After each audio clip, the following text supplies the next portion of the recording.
Hello, hello, hello, and welcome to another episode of the Blue Oval Podcast. I am Ben Weisel, and joining me, as always, Garrett Zatlin. How's it going, man?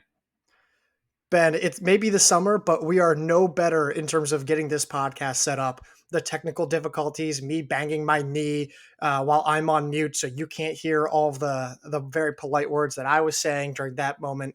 I'm missing dinner for this podcast, but frankly, I think I'd rather do this podcast. It may be the off season, it may be our favorite time of the year, but this was a very rough start to the off season for us. I still don't understand why technology just acts up out of the blue. Like I don't know No why clue. our mic sounds a little different every time. We're setting it up and for me, this is the same place it's been for over a year, and yet you never know what you're gonna get.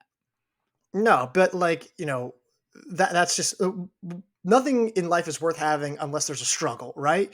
Like that's going to be the thing that I tell myself at the end of this podcast. But regardless, speaking of things that are worth having, ratings and reviews. It'd be nice if we had more of those. We did get +1 on Spotify, so thank you for doing that. Keep leaving those Apple, Spotify. We're on YouTube now. Handful of exciting things coming, but Ben and I don't really want to waste a whole lot of time on the intro today. We want to jump straight into a few things. We both have a few things on our plate for later this evening. But Ben, analysis is done. Championship season is done. We got end of season awards out of the way. Now we get to talk about the offseason, all the news, and more specifically, all the transfers until offseason rankings. Where do you even want to start today? Should we start with the big news? Yes, you and go ahead. You can lead with it. All right. It is the New Mexico women following the hiring of Joe Franklin from New Mexico to Louisville for that director role. The New Mexico women, I've been told, I've actually even been shown, they're all in the transfer portal. I can report right now that it's Amelia Mazzadowney, it's Graceland Larkin, it's Maisie Grice, and it is Elise Thorner. Those are the four I can report. There are additional names. I'm not going to say who, how many, how good, just for privacy's sake, but there are additional names in there.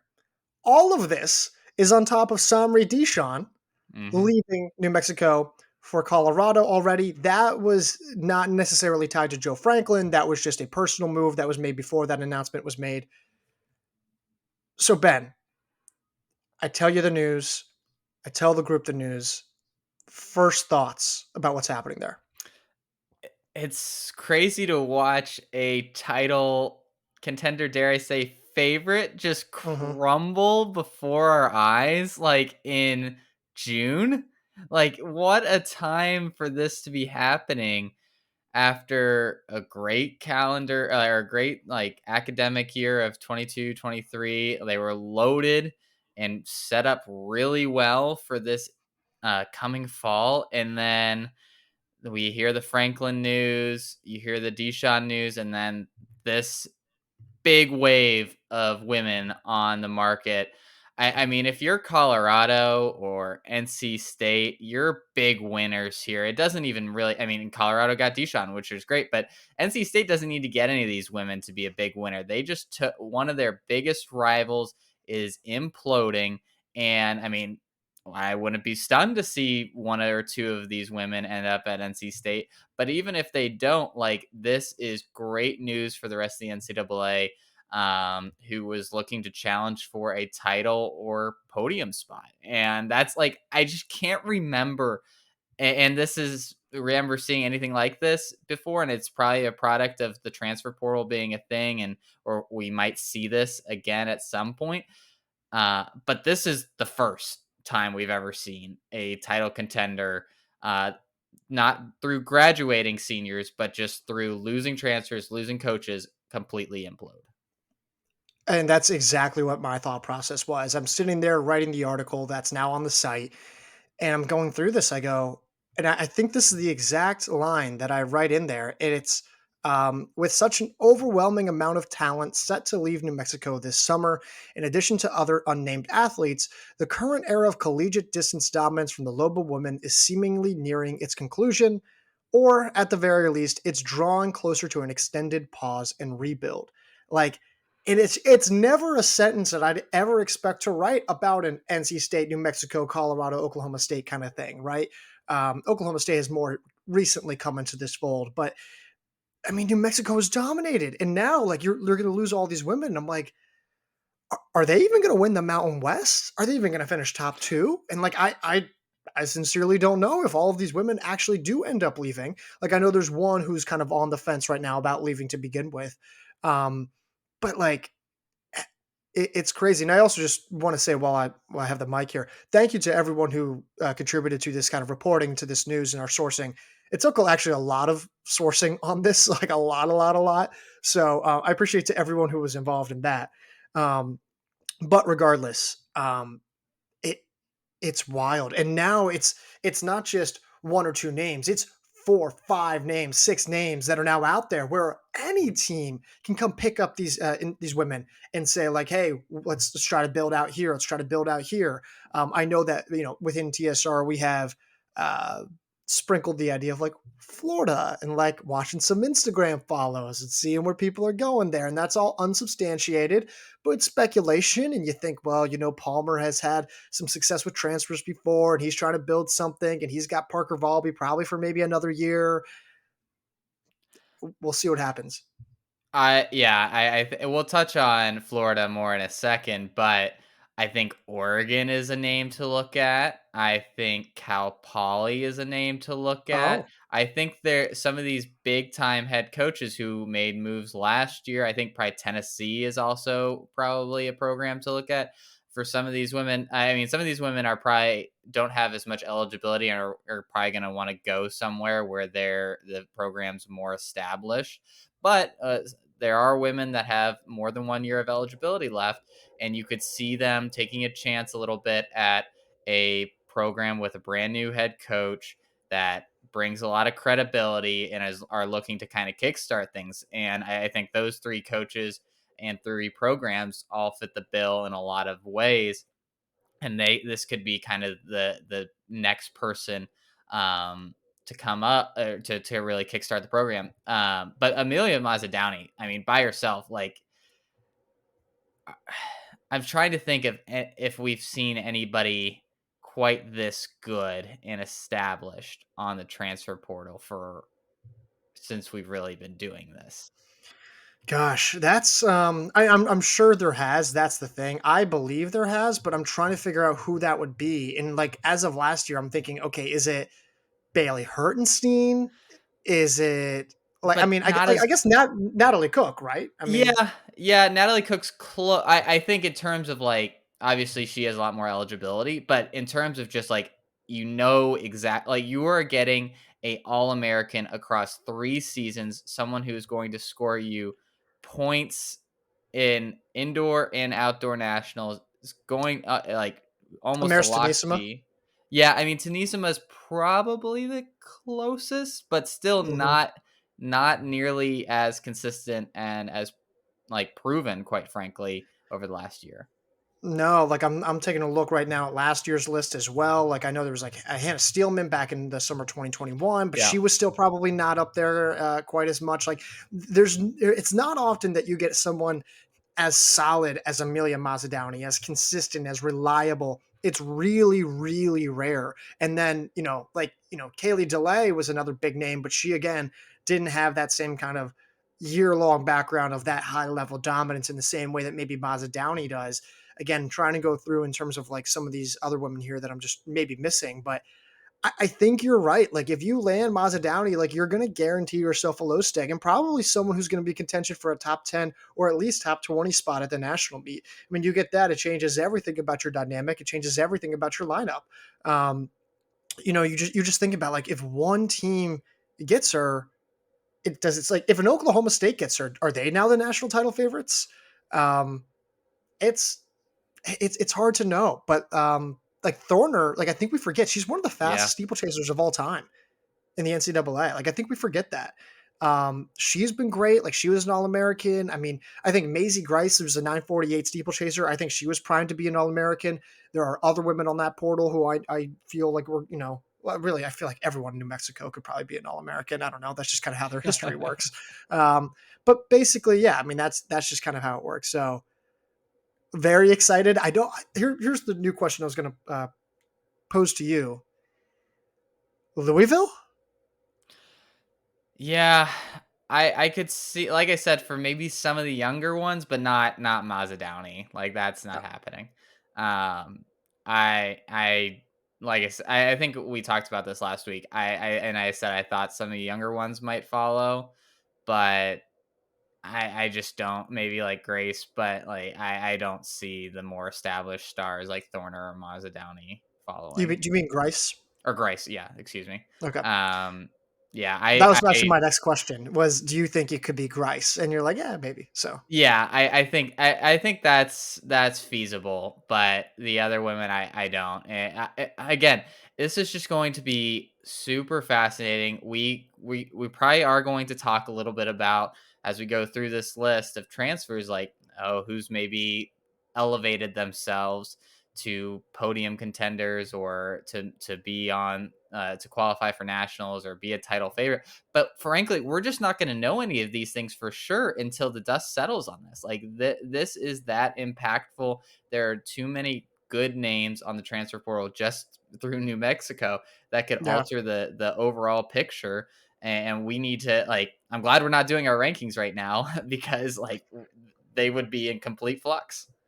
I'm glad you said that because I'm sitting there thinking like, if we if we were to do this on like a separate page like we used to, right? Where like we list all the names, what logo would we put for these women? Like, would we put the TSR logo? Would we put the New Mexico logo? These are just the things that I go through my head, just in terms of configuration of the site. But it's gonna be fun. It's gonna be fascinating, and I think you're right in saying like I don't think these women are going to like slouch schools. I think there's going to No. be top contenders, and I think the balance of power in the NCAA has now, as you mentioned, it's gone from New Mexico, and a title contender just like that, probably assuming most of these women leave like we think they will, gone, and that's wild. So, who's your top contender for Mazzadowny?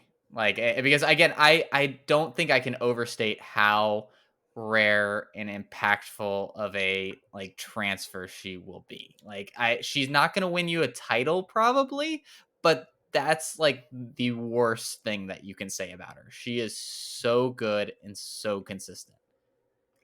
Yeah, 15-18 for 5K is like, oh my gosh. I Ever since Mara threw out the like, I think she followed a lot of Florida people on Instagram. I can't shake that from my head, but like it's true. And so it's just one of those things where I'm not quite sure. I'd say there. I feel like Oklahoma State. I feel like that's a team where it's like they lost Cook. They have the scholarship, Yep. unless I'm missing something. They're really one piece away from kind of being back into that, like, could you realistically win the title conversation? So I kind of like Oklahoma State. I think it's a clear cut answer. And I think NC State, do they know if Tui is leaving yet? Because if they do, and they get Mazza Downey, I don't know, but they did lose Starliper, they did lose Yeah. Nevada Marino, so I think maybe they they do have have the scholarships scholarship. available. Yeah. I feel like they probably do. So that would be really fun.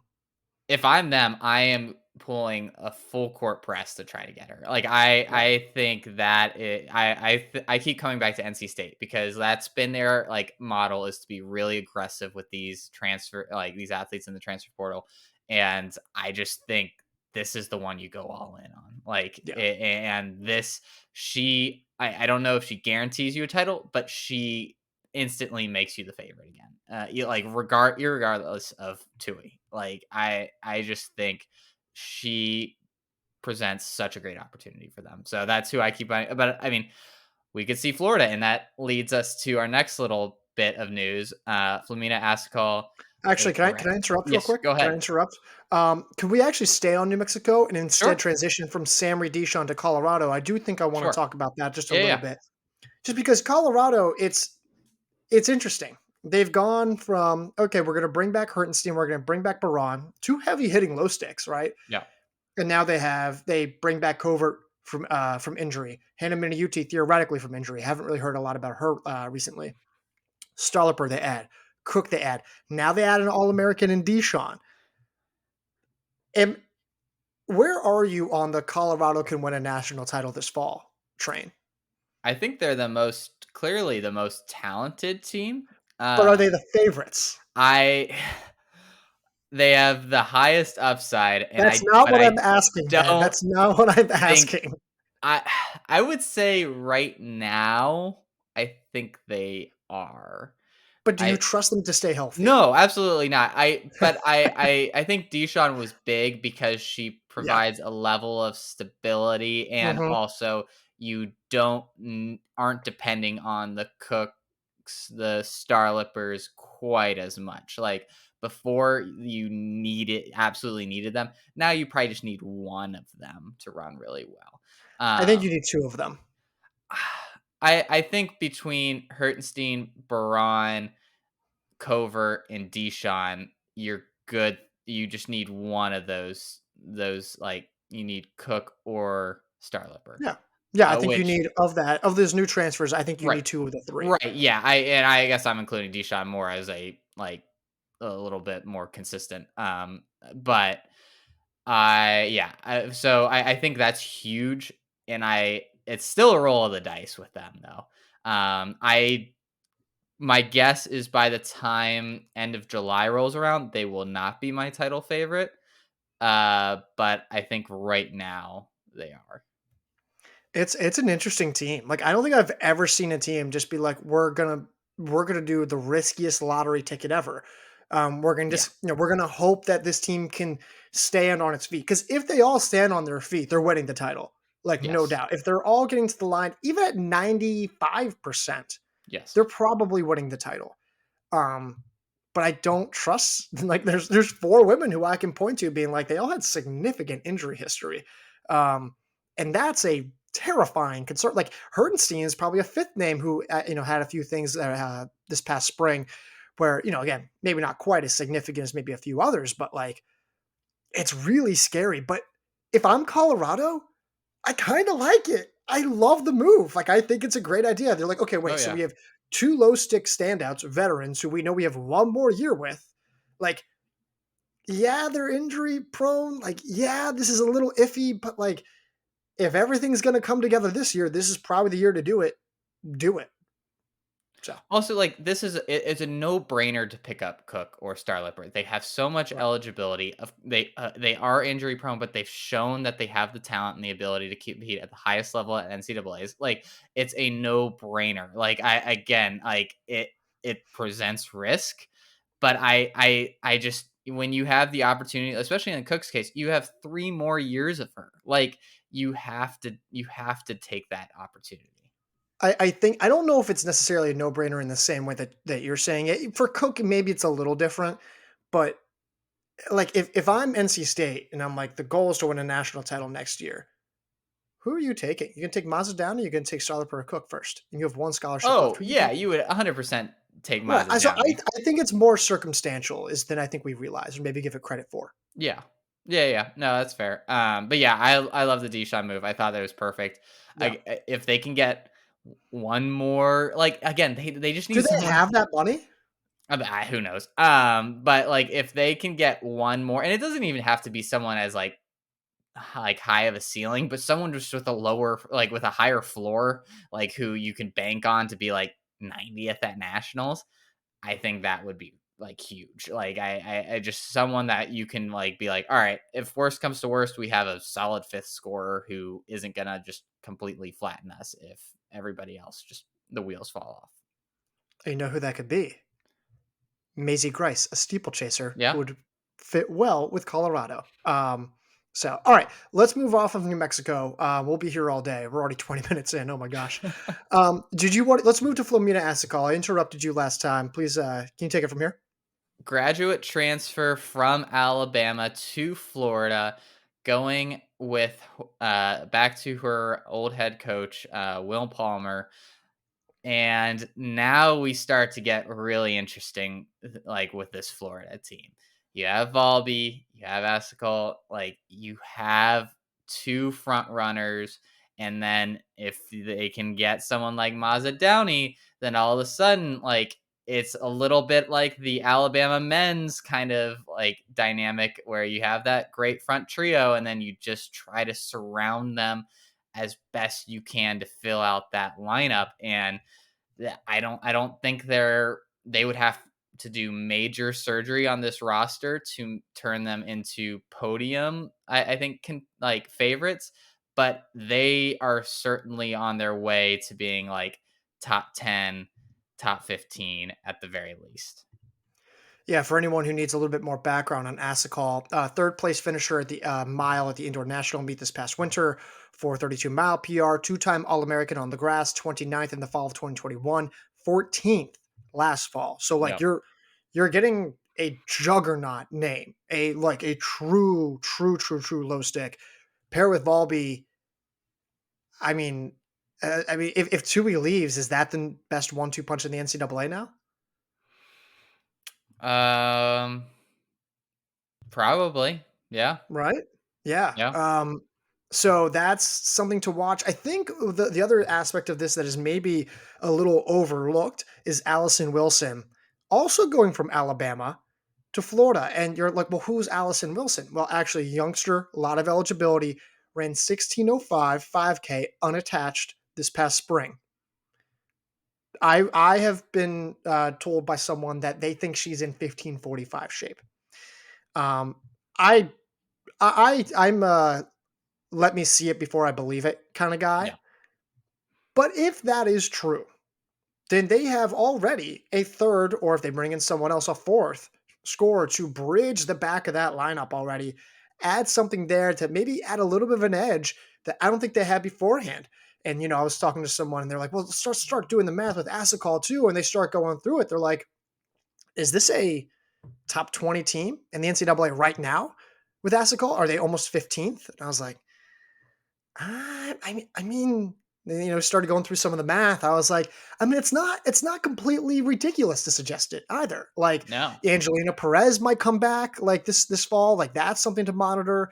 She was a high school superstar. Very interesting team, and more importantly, I think you add a little help with Volby.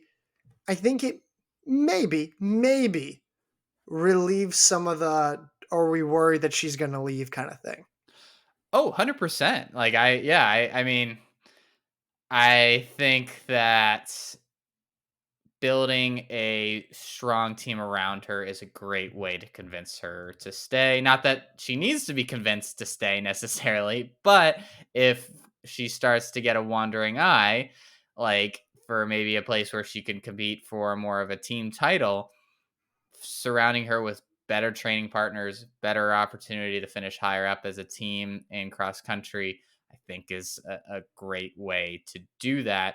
Um, but yeah, I think like you're saying, the Alabama men have proven if you have like two or three just stud low sticks, it's really hard to finish outside the top 20. Like As long as they perform. yeah, as long as they perform. And I mean, of course, Volby has to make it to the line at like 75% health, and she's gonna do pretty well probably. And then they again they need to pick up someone else. If they can pick up someone else, then they're really gonna put themselves in that top 10, top 15 discussion. Um, but it's interesting. Like I'm curious to know how much Palmer has left to offer. And what his scholarship or money allotment looks like, because I know this is traditionally a very much a track sprint field event focused team. But if they like, he doesn't need much more. Like I think if they can get one or two more names, they're right in the thick of things for that top 10. Quick, before we move on, the ceiling right now for Florida, the ceiling if they get Downey I think ceiling right now is this fifth. season for the fall 2023. Yeah, is like 15th is probably the ceiling without Downey, and I think the ceiling with her is like seventh, maybe. That's exactly what I was gonna say for like the exact place. Yeah. So we're Look at so that. good. Great minds think Okay. alike. We're Look we, at we're us. Who would have living in thought? an echo chamber here. We're just like, oh yeah, you're smart. I'm smart. Yeah, we think the same thing. And we're good looking. This is crazy, man. Wild. Uh, let's move on to another name, and actually stick in the SEC here. Yep. Toby Gillen going to Ole Miss. Adam Smith continues to just be a pleasant surprise in his first year with the program. This is now his first offseason. He's about to go into year two with Ole Miss. I can tell you, so Toby Gillen, for anyone needs a little bit of background, breakout runner this past year. Yep. Got a few votes for our end of season awards. He ran 13:30, qualified for outdoor national meet, ran 3:42 for 1,500 meters. Has yet to really be able to translate his fitness to the cross country scene yet, as his newfound fitness. But he's heading from St. Louis to Ole Miss with a lot of eligibility, by the way, like a lot. Um, 2 full I can years, say right? this. I think it might even be more. Phew, Yeah, let me double interesting. check. I actually have it up right now. Um, he has 2 seasons of indoor, 2 seasons of outdoor, and 3 seasons of cross country. So that's huge. But um, I can tell you this: he was looking at a variety of schools. It was looking to come down to one school, and then there was, a communication problem. Is the way I can best interpret it. And he last minute turns around and goes to Ole Miss. Just it's the NCAA transfer portal is wild, man. Yeah, it was really interesting to hear that news about how he was leaning one way and then ended up the other. It kind of took me back to I think it was DeAndre Jordan's like free agency, which got like so much publicity in the NBA about how he was like in Dallas. Mark Cuban was like driving around town trying to find him. There were stories about the Clippers locking him in a room, and then Blake Griffin like tweets a picture of a chair in front of a door, and like all these like things that you see in pro sports about like free agency and like trades. There's so much media and so much money surrounding it that you get all these great like funny stories, which I love about professional sports. We don't get that as much at the NCAA level, but I felt like we kind of got a little glimpse of it with the Gillen saga, and that was just like super interesting for me. Um, yeah, and it's just a great pickup. Like, I don't know how many guys on the portal are as valuable as he is this year. I mean, 13:30 with so much upside, a guy who I could personally see being like top 20 at the national meet in cross country this fall. Like, this guy just seems to kind of like get it. He's on fire, and he has not really been like truly tested outside of like maybe the outdoor national meet. Like, he won Raleigh relays. He's an awesome pickup. Although to be fair, I think he'll be more long term valuable than DeAndre Jordan. But like the point stands of like I, I'm so impressed with Adam Smith. Like, this team has no one coming back. According to Tifers, they lose 6 of their top 7, all 5 of their scorers from last year's national meet lineup. That includes Anthony Camilleri, who was like a low stick and who was also a graduate student. They lose all those guys. Cole Bolek is listed as a transfer. He might still have eligibility just based on how many countable seasons he has on Tifers. Yeah. So maybe if he comes back, it's a little different. But they brought in Jack Meiser. They now just brought in Toby Gillen. I think it's Aiden Britt's the guy who returns. Yeah. It's not. It was not looking good for Ole Miss this fall at all. But you now have someone in a small group to work around. And frankly, last year I didn't think they had any chance of making the net. I thought they had zero chance. You did too. Yeah. And now I'm like, okay, well, after last year, I'm not really ready to write them off quite just yet. Yeah, I mean, huge pickup, and I would love to see them kind of they need to develop a little bit more younger talent. Like they've gotten by kind of just doing using the transfer portal and picking up veterans, and they've been great. Um, but they kind of need to get off that treadmill a little bit and hopefully start building. But this is a great bridge to the next era because he's going to be around for not just 1 year, which is huge. And I mean, you mentioned you think he has the potential of being a top 20 cross guy. I think that's really the interesting part with him is figuring out how to project what he can do on the grass, because if he can be an all-American there, then this is one of the biggest pickups we're going to probably see all year, on the men's side, to have someone who clearly can compete on the track in the 5K. And then if he can be someone, it can be a 3 season scorer for you in that All American range, then that's a huge, huge pickup for someone who has at least 2 years of eligibility. Yeah. I mean, he's gonna be great, but you're right. They need more developmental pieces. In fairness to Ole Miss, though, and in fairness to Smith, that roster was built and recruited to be a middle distance school to say, like, Yes. hey, you're 800-meter runners, you're milers, and if you're a miler, we're gonna expect you to move up and run Right. competitively and cross, which to me I think is like one of the most impressive like coaching jobs ever, and that's what made Van Hoy so great. Like he was just like, oh, you think you're middle distance runners? Well, actually, now you're a podium level team in cross country because Yeah. they did have that one year where they were a podium team, Yes. like unexpectedly out of nowhere. But yeah, Gillen, a heck of a move. I know he was looking at a few of the schools there, and I didn't think Ole Miss was even going to be in the top three. So that was fun to see. Now it's a what do you do from here? Who's the next name? All they need is one impact name more, and if they do, then they start having a little bit of a nucleus. They have something that they can work around and maybe sneak back into the national meet. So um, I'll be interested. Yeah, and I'm kind of curious what the sales pitch is from Smith and like what the direction of the program he's kind of uh advertising, because like you said, it was very much a middle distance oriented program, and I maybe under him they're gonna try to move. I mean, they still had great 800-meter runners this year and Corkin and Franklin, but maybe this is kind of a attempt for them to move a little bit more towards that long distance side. Another long distance standout who I want to mention right now is Karamiego. He's got Yes. 2 years of indoor track, 2 years of cross country, one outdoor track season. South Alabama standout. He's on the portal. I believe he's run 13:34. Let me pull up his PRs real quick. I want to make sure I get this right. But qualified for the outdoor national meet this past fall in the 10K, and won the 10K at the Raleigh Relays. He ran 13:30 for 5,000 meters this past winter. Ran 28:22 to win the Raleigh Relays over Grant Blanks, who went on to have an amazing season. 13:34 Brian Clay, and then was 11th at the outdoor national meet this past spring. In the fall, he was second at North Alabama Showcase, first overall, I believe, in the open section at Joe Piani, second at Alabama Crimson Classic, wins the Sun Belt title, third at the South Regional Championships, and 37th overall at the NCAA XC Championships for an All American honor. The spots for him, I believe that we've actually like already reported a little bit about like some of the spots that he's looking at. Let me pull that up real quick. One of them is Arkansas. I believe the other is Tennessee.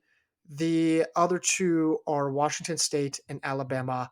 What is the spot of those four that you see him fitting in best?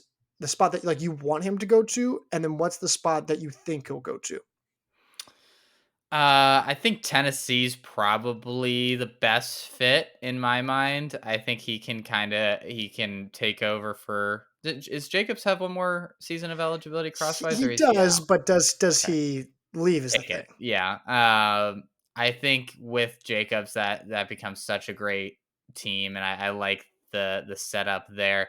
I think he's going to end up at Arkansas. This he has Arkansas written all over him. This is kind of the prototypical athlete that they bring in, someone who's already at the top of the game and can come in and be an instant impact runner on in 3 different seasons.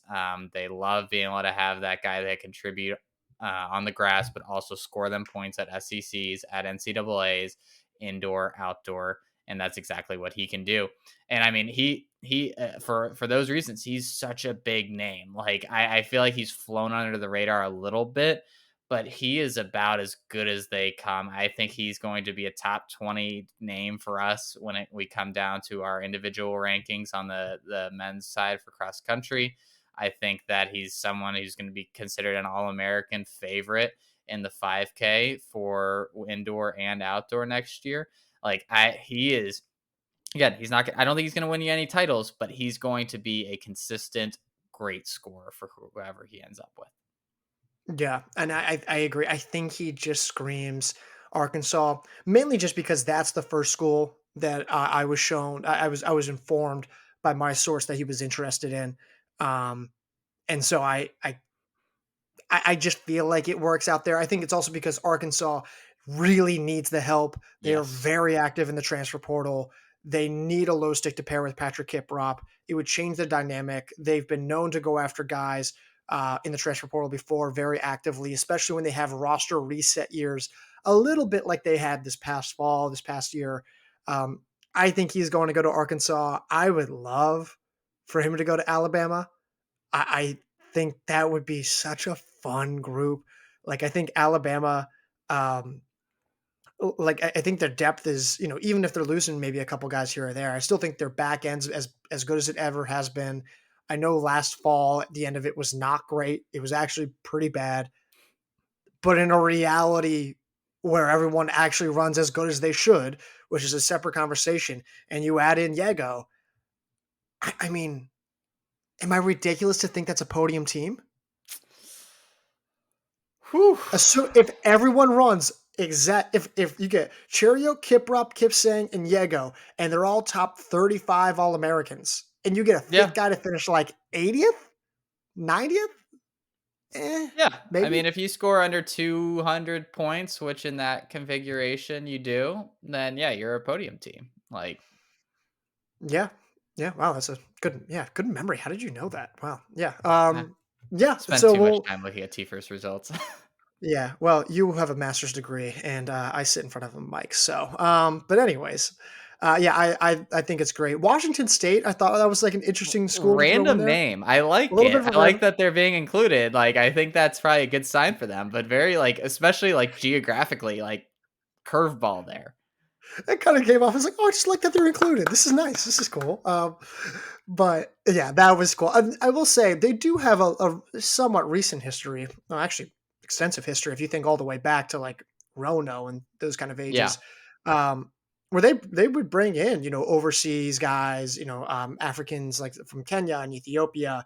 Now, obviously, Diego's already in the NCAA. He's already been Yeah. training at South Alabama, so on and so forth. But not not totally off the radar, but interesting to keep in mind. So, um, all right, I think we have one more name before we wrap up for today. We will get to many, many more later on, but for today, who's the last name that we have?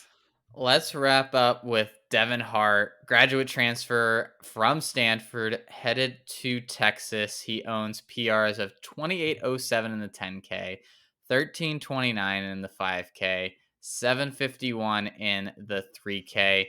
He's coming off, I think, his best cross country season ever, finishing 51st at Nationals. He was 10th at Pac 12s, 13th at Nuttycombe. He like again, he didn't have maybe the greatest finish to his year this year. Um whether I don't know if it was injury or what, he was unable he did not run after his Stanford Invitational 10K where he ran that 2807, but qualified for indoor nationals, and just looked like a huge piece of what Stanford was going to be trying to do next year. And for them to lose him hurts, but it's a huge, huge win for Texas. I mean, he comes in and I think is probably their top guy. Depending on how you feel about some of their guys. One at least top two, top three. And I don't know if this is a game changer in terms of how they're going to finish. They're still going to have to fill out that top five to be able to really make some noise. But they are going to be a lot more respectable coming out of the South Central than they would have been without him. Yeah, I mean, a lot of it depends on how you feel about Half Two Night. I mean, that's the Right. big one here. Like Half Two Night was good last fall. He was 24th at Cowboy Jamboree. He was 8th at Panorama Farms, 8th at Big 12s, 5th at South Central Region, and then 27th for an All American honor Yeah. at the national meet. Whereas it's kind of the inverse for Hart. He was 10th at Pac 12s. He was 13th at Nuttycombe. Didn't have the greatest race at Cowboy Jamboree, 75th, No. I believe. But 51st at nationals, which was good, just not quite as good as Knight. Yeah. Um, they returned their entire top seven by according to Tifers. They were 18th last year. That 18th place finish is better than what their season showed, but it was also 100%. it was also exactly where we ranked them in the preseason. So like I don't know how you want to balance that. I think Yeah. with Heart, they are a top 15 team, and I think their ceiling is like 11th. Is that fair? Without having sat down and looked at all the teams, I think that feels a little aggressive, but I think that's probably around right. Like, I'm not gonna argue with you too hard on that one. That's the whole point of the podcast. Argue with me, Ben. No, but I get what you're saying. Like I think it's also hard because like Hart isn't super consistent, and No. Texas as a team is not super consistent. They're really talented. Like you want to talk about a team that's like naturally great, filled with raw talent. Texas is the team. Yeah. They're not super consistent, and that's not. It's you know there's a trade off that comes with that. Like fine, if that means you're going to have your best performance in the national meet, who really cares? But Right. it's a give and take. Yeah, they need that top end performance to really make some noise. But yeah, I good transfer, very interesting pairing between Hart and Texas. Excited to see what they can do. But let's wrap it there. Like you said, we have plenty of transfers to talk about throughout the summer that have already been announced, and some that have been yet to be announced, like all the New Mexico women. Once we hear about where they land, that's going to be leading probably at least one or two other podcasts that we do. But really excited to kind of look at all this through the lens of cross country again and see Yeah. where that really puts us when we start putting together all our rankings. Didn't the flow just feel good today? Like the It felt so vibes nice. were immaculate. Yeah, like it felt like we're talking depth and we're talking firepower and we're talking podium teams and where they fit. It feels good. It feels really, really good. If you like the podcast as much as we like to pretend like we're as good at this job as we think we are, then go leave us a rating and review. Apple, Spotify, 5 stars. Leave a comment as well. That would be awesome if you could. YouTube as well. We're posting the podcast there. We're going to have a few other things later in the year on YouTube. Go subscribe, go watch, go comment, go like. I feel like one of those YouTubers now. But we also have a lot more on the way. If you're listening to this, hopefully our high school class of 2023 top 50 rankings have been out by now. But in the meantime, Benjamin, that's all I've got. All right. Well, until next week, I'll talk to you. I'll talk to you.